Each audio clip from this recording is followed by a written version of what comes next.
Il est entré dans la salle d'audience comme s'il allait se faire humilier. Et franchement, tout le monde pensait que c'est ce qui allait arriver. Un gamin noir de 17 ans, tout seul, sans avocat, face à un flic blanc bien rasé, lunettes miroirs encore sur le nez comme s'il sortait d'un film de série B. Ouais, l'ambiance était déjà posée. Et puis là, le flic, l'agent Bérard, un habitué du tribunal de Pinville, lâche un truc du genre « Il devrait être dans un centre pour délinquants et pas ici ?» En plein tribunal, comme si c'était normal. Pas un frisson de honte, juste arrogance pure. Mais le gamin, il n'a même pas sourcillé.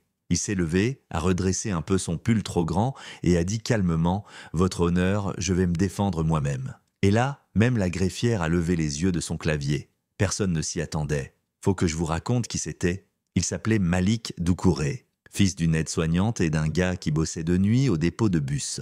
Un môme de quartier, sérieux, discret. Ce jour-là, il s'était fait arrêter pour avoir conduit un véhicule volé. Sauf que, spoiler, c'était la voiture de sa tante. Il avait les clés, il avait le SMS de sa tante. Mais Bérard, lui, il a juste vu un gamin noir dans une berline et s'est dit « Bingo ». Donc Malik, il commence sa plaidoirie. Et je vous jure, on aurait dit un étudiant en droit de 3e année. Il avait imprimé les textos, les relevés de caméra de la station-service, même un ticket de péage. Chaque preuve, il la posait calmement sur la table comme un joueur d'échecs qui avance ses pièces sans trembler. Et pendant qu'il parlait, le juge, un certain Lambert, pas franchement connu pour être tendre, s'est mis à hocher la tête lentement comme s'il réalisait qu'il s'était peut-être trompé de film.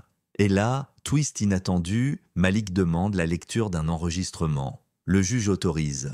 Et on entend dans un extrait d'une caméra piéton que le flic avait oublié de désactiver. Ces mômes, on sait bien ce qu'ils foutent. Ils apprennent à voler avant de marcher. Silence.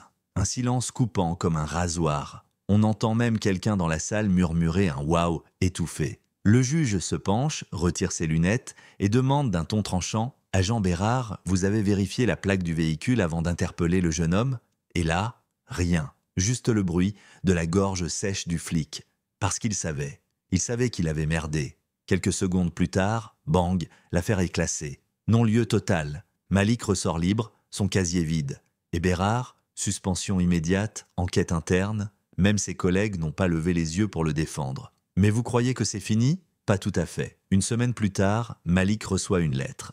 La mairie lui propose un stage à la bibliothèque municipale pour développer un programme d'accompagnement juridique pour jeunes. Et vous savez quoi? Il accepte. Il y est encore aujourd'hui. Ce même gamin qu'on pensait bon pour la prison est devenu une référence locale. Pendant que Bérard, lui, fait l'objet d'une plainte pour discrimination. Alors voilà, la salle d'audience s'est peut-être vidée ce jour-là, mais ce que Malik a fait, ça continue de résonner.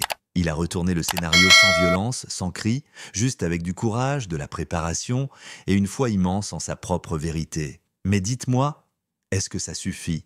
Est-ce qu'un seul moment de justice peut réparer des années de soupçons, de mépris, de regards de travers? Ou est-ce qu'on est juste content parce que, pour une fois, le bon a gagné? Partagez vos avis en commentaire. Est-ce que Malik a fait ce qu'il fallait? Ou est-ce qu'on aurait dû aller plus loin? C'est votre tour de juger.